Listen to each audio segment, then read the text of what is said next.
Livro Deuses Falsos, capítulo 7, parte 2. Perguntou-lhe Jacó: Peço-te que me digas o teu nome. O homem respondeu: Por que perguntas o meu nome? E ali o abençoou. Por isso Jacó deu ao lugar o nome de Peniel, dizendo: De fato vi Deus face a face, e a minha vida foi preservada. E o sol nascia quando ele atravessou Peniel, e mancava de uma perna. Gênesis 32, 24, 31. Quem era o personagem misterioso? O narrador, de forma proposital, oculta a identidade desse personagem para o leitor, mas dá algumas pistas. Primeiro, houve o toque poderoso no verso 15. O sentido literal do termo hebraico traduzido por tocou indica o mais leve contato, ou um tapinha. O oponente de Jacó se limitou a tocar-lhe a coxa com o dedo, e no mesmo instante ela se deslocou, incapacitando de modo permanente. Como isso fica claro que o adversário de Jacó se contivera o tempo todo para não o matar. Tinha um poder enorme, sobre-humano. Além disso, esse personagem insistiu em que precisava partir à medida que foi se aproximando a alvorada. Por quê? Jacó sabia que ninguém podia olhar para a face de Deus e viver. Êxodo 33, 20.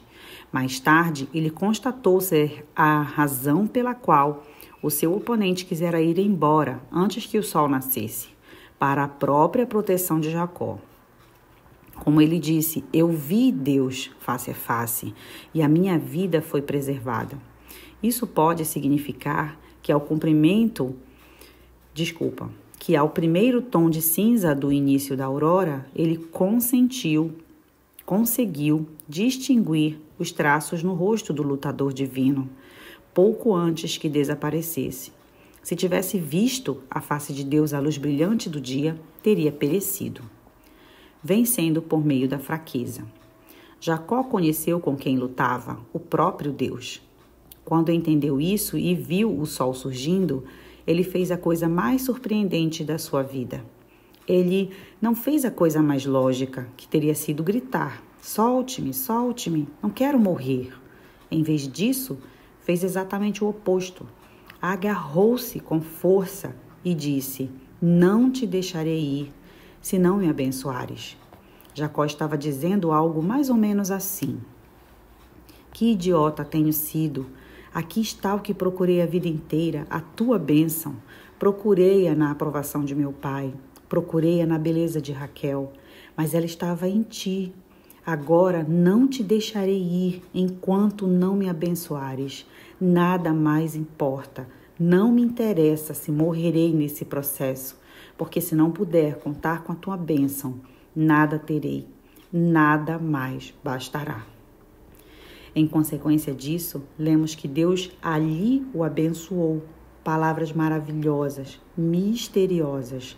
Uma bênção na Bíblia é sempre verbal, de modo que Deus deve ter proferido palavras ao coração de Jacó. Quais foram elas? Não nos é revelado. Foi algo parecido com a voz de bênção proferida do céu sobre o grande descendente de Jacó: Tu és o meu filho amado, em ti me agrado, como em Marcos 1:11. Não sabemos quais foram as palavras exatas, mas não há nada superior à bênção de Deus. E Jacó foi embora como o retrato de alguém que cria no Evangelho, pois estava aleijado permanentemente, mas permanentemente realizado. Fora humilhado, mas encorajado, tudo ao mesmo tempo. Assim Jacó venceu.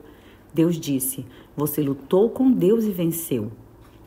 Ele era vitorioso, porque ao identificar a natureza divina desse adversário misterioso, não fugiu, antes se manteve firme. Enfim, conseguiu a bênção pela qual ansiara a vida inteira. Logo em seguida, Jacó se encontrou com Esaú e seu grupo de homens, e para o seu alívio, soube que o irmão fora até ali saudá-lo em paz e dar-lhe as boas-vindas à sua casa. Desse modo, a hostilidade entre eles chegara ao fim. A fraqueza de Deus. Quem lê sobre a vida de Jacó poderia ficar perplexo nesse trecho. Em nenhum episódio de toda a sua vida, Jacó aparece como herói. nunca se comportou como um paradigma moral. Em vez disso, agiu o tempo todo de maneira tola, enganosa ou mesmo perversa. Absolutamente não parecia merecer bênção alguma de Deus. Se Deus é santo e justo, por que foi tão grandioso com Jacó? Por que simularia fraqueza para evitar matá-lo, depois dar-lhe indicações de quem era e finalmente abençoá-lo sem um motivo melhor do que o fato de ter permanecido lutando desesperadamente? A resposta para a nossa pergunta ocorre mais adiante na Bíblia, quando o Senhor apareceu de novo como homem. Na escuridão com Jacó, Deus fingiu fraqueza a fim de salvar-lhe a vida. Mas na escuridão do Calvário, o Senhor se mostrou como homem e se fez fraco de verdade para nos salvar. Jacó se manteve obediente, mesmo sob o risco de morte, a fim de obter a bênção para si. Mas ao enfrentar a cruz, embora pudesse tê-la recusado, Jesus se manteve na luta por obediência a custo da própria vida, a fim de obter bênção não para si, mas para nós. Cristo nos resgatou da maldição da lei, tornando-se maldição em nosso favor. Isso aconteceu para que a bênção de Abraão chegasse aos gentios em Jesus Cristo, a fim de que recebêssemos a promessa do Espírito pela fé. Gálatas 3, 13 e 14. Por que Jacó pôde se aproximar tanto de Deus e ainda viver? Porque Jesus veio em fraqueza e morreu na cruz para pagar a pena por nosso pecado. A bênção de Deus prometida a Abraão está em Jesus Cristo, a fim de que recebamos a promessa do Espírito pela fé. O que era essa promessa do Espírito?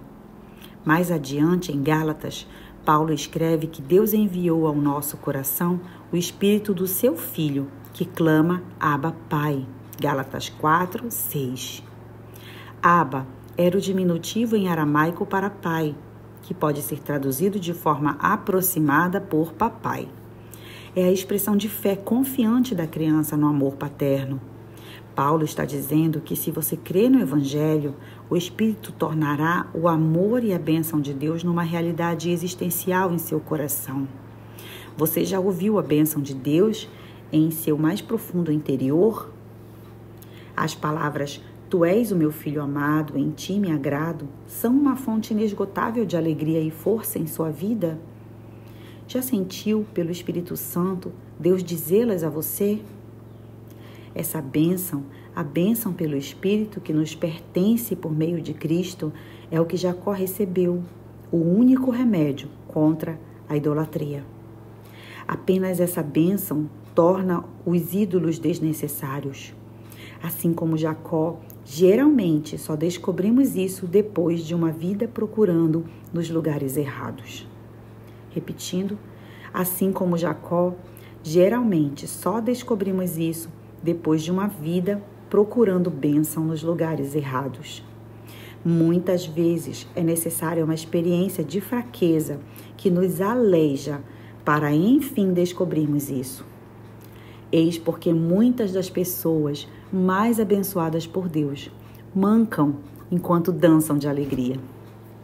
Porque a loucura de Deus é mais sábia que a sabedoria humana, e a fraqueza de Deus é mais forte que a força do homem.